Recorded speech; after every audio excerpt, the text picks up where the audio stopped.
Bagaimana dengan fenomena film Walid?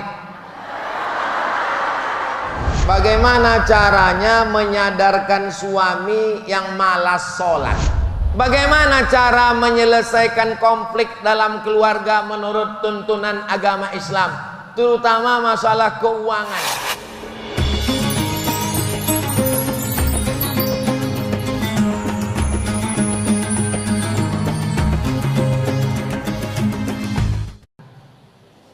Banyak kertasnya ini. Pertama, sadar. Kedua, komunikasi. Ketiga, penampilan. Keempat, melayani. Kelima, berikan dia kekuasaan. Ibu kalau kasih kekuasaan sama dia, ibu akan merasa terayomi, terlindungi. Laki-laki itu ingin superior. Walaupun ibu anak orang kaya, kebun sawitnya sejauh mata memandang, duitnya banyak, emasnya, saking banyaknya emas ibu nih, kalau pergi undangan menunduk. Rantai 2 kilo. Tapi ibu bilang ke suami, kau punya superior. Bang, memang aku anak orang kaya, memang emasku banyak, memang kebunku banyak, memang sampanku banyak, memang aku PNS, memang aku pegawai di kantor Bupati Bintan. Tapi semuanya ini, jangankan tanahku, jangankan mobilku, nyawaku kasih sama kau bang. Itu akan menumbuhkan rasa cinta, dia pun punya rasa superior. Tapi jangan kau macam-macam. Kalau kau macam-macam, jangan mentang-mentang ibu kaya punya duit banyak, lalu ibu panggil dia, fakir miskin, sini kau sebentar. Aku mau bayar zakat fitrah ini.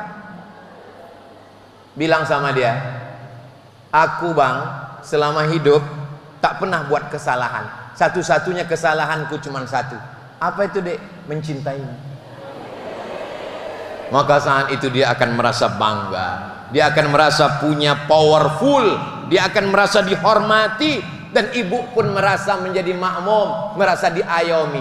Kalau ibu merasa berkuasa di rumah, ibu lah yang berkuasa, maka ibu melihat dia tidak sebagai imam. Ibu tidak akan pernah tumbuh rasa cinta. Ibu hanya melihat dia sebagai tukang kebun, ibu melihat dia sebagai driver, ibu melihat dia sebagai security. Walaupun hebat, walaupun sukses, tapi sesungguhnya kesuksesan seorang istri adalah ketika bisa keluarganya sakinah, mawaddah, warahmah.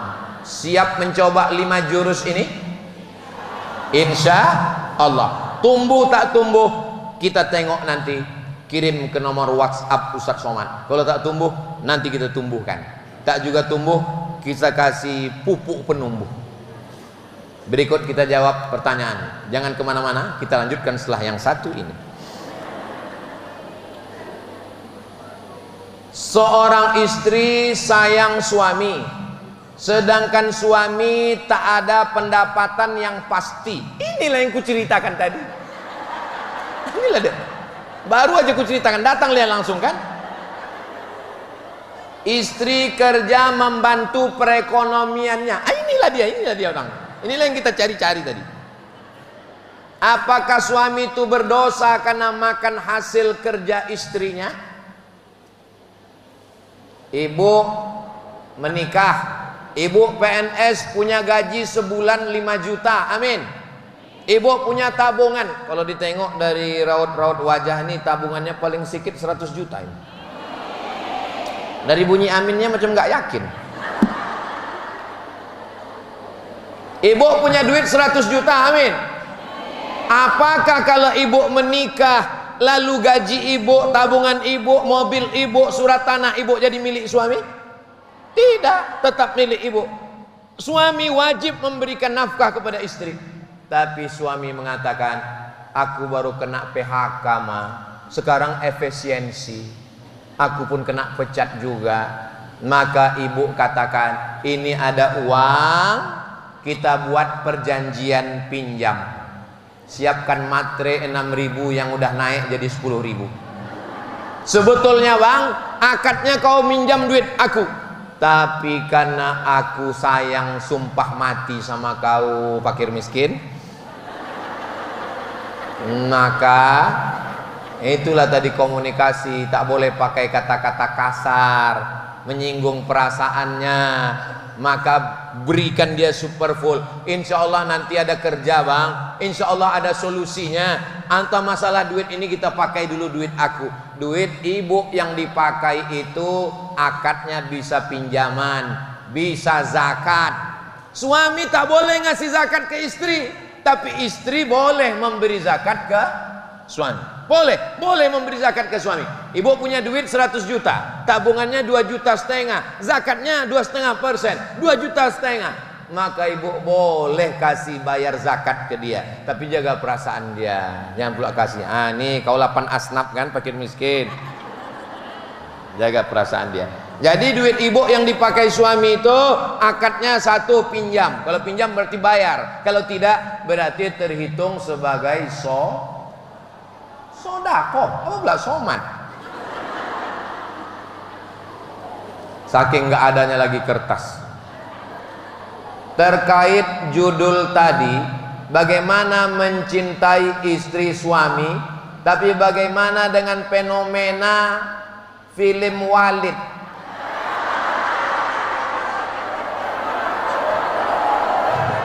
Yang membuat ibu-ibu trauma.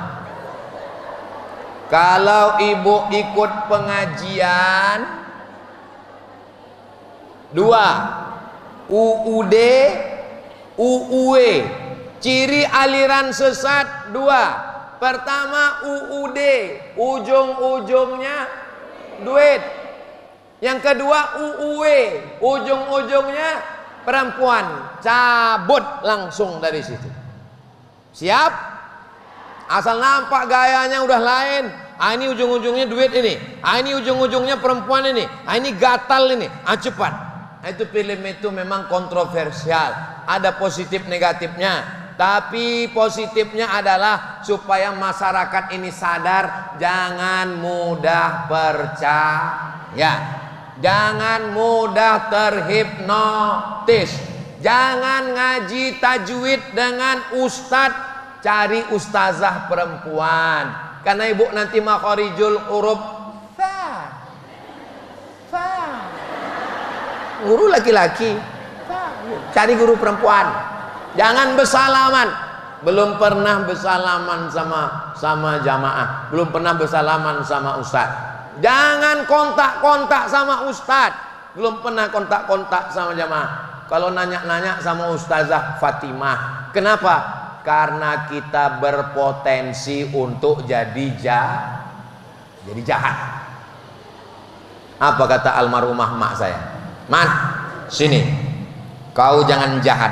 Aku nih ustadz mak. Iya, tapi kau masih digoda setan. Aku nih ustadz mak, alumni Mesir. Setannya dari Kairo juga. Jadi nasihat yang paling utama adalah nasihat ibu.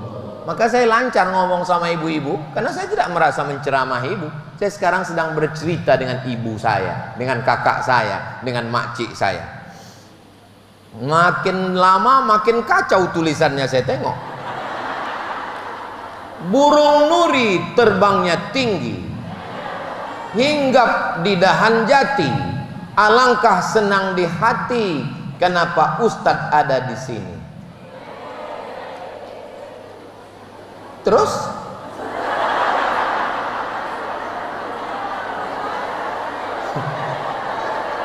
bagaimana caranya menyadarkan suami yang malas sholat?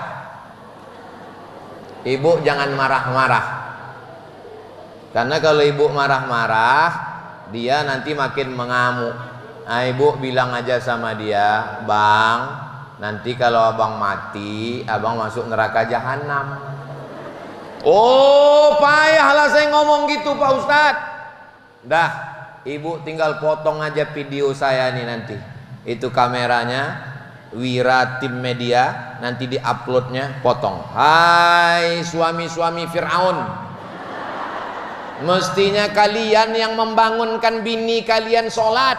Mestinya kalian yang mengajarkan anak kalian sholat. Mertua kalian menyerahkan anak gadisnya ini karena kalian layak jadi imam, maka kalian tidak juga sholat. Sembayang kalian, wahai laki-laki genderuwo. Dah, kirimkan ke suami nanti. Ya ayyuhalladzina amanu, hai para suami, qu anfusakum, jaga dirimu, wa ahlikum, istrimu, anakmu, naro, dari api neraka. Undang ustadz ke rumah, pengajiannya tentang sholat. Kami nggak sanggup Pak Ustadz undang ke rumah, undang ke masjid, bawa dia, panggil Pak RT, Pak RW. Ada orang tua, tokoh masyarakat, kebetulan dia kerja di kantor bupati. Amin, tak Pak Bupati manggil dia, sini kau sembayang, kalau tak sembayang non-job. Dia punya atasan, nasihat ustadz, doa ibu tiap malam, usolli sunnatal hajat, sholat hajat 2 rakaat, bukakan pintu hatinya ya Allah. Tidak ada yang sulit bagi Allah. Susahkah bagi Allah membukakan pintu hati suami ibu sholat? Enggak ada. Lalu kenapa belum juga sholat? Karena Allah ingin ibu sujudnya lebih lama. Allah ingin ibu bermunajat di tengah malam. Pagi-pagi jangan bosan membangunkan dia. Pakai air sudah, tak juga bangun, bisikkan ke telinganya sebelah kanan, la ilaha illallah. Udah pernah dicoba? Belum? Coba besok subuh. Apanya kau nih katanya? Ku tengok abang tadi macam-macam sakaratul maut bang. Bang, oh bang, komunikasinya baik kan? Bang, kalau abang mati, rumah ini jadi milik orang lain karena kami jual. Kalau abang mati, mobil di rumah depan itu diambil sama leasing. Kalau abang mati, aku cuman menunggu abang 4 bulan 10 hari bang. Setelah itu aku dipinang brownies berondong manis. Terus yang kau bawa apa bang? Yang kau bawa tinggal satu, sembahyang. Ibu sambil pagi masak nasi goreng. Walaupun hidup 1000 tahun, kalau tak sembahyang apa gunanya? Pukulkan sekali. Kau nyanyi kau itu terus ya, nggak ada lagu lain. Selama abang tak sembahyang, tak kurubah lagu ini. Janganlah kau nyanyi-nyanyi itu, aku muak. Abang jangan marah-marah, nanti abang cepat mati. Aku berlaki lagi. Mudah-mudahan Allah membukakan pintu hati suami ibu semuanya. Mak, banyak juga lah kita sembahyang. Perkenalkan Pak Ustadz, nama saya, tak boleh sebut nama, menjaga kode etik jurnalistik, dari PKK Desa Numbing. Betul, Numbing. Bagaimana cara menyelesaikan konflik dalam keluarga menurut tuntunan agama Islam, terutama masalah keuangan? Bermasalah semua keuangan orang gitu tengok.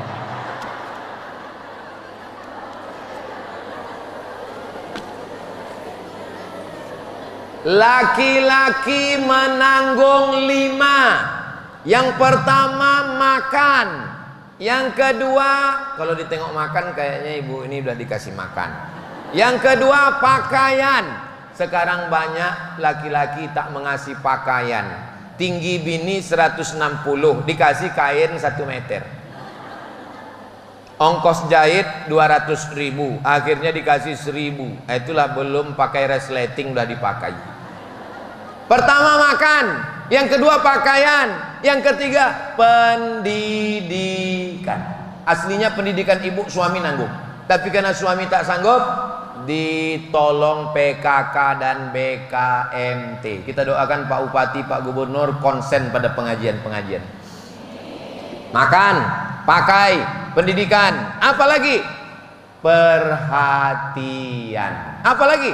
Tempat tinggal. 5. Makan, pakai, pendidikan, perhatian, tempat tinggal.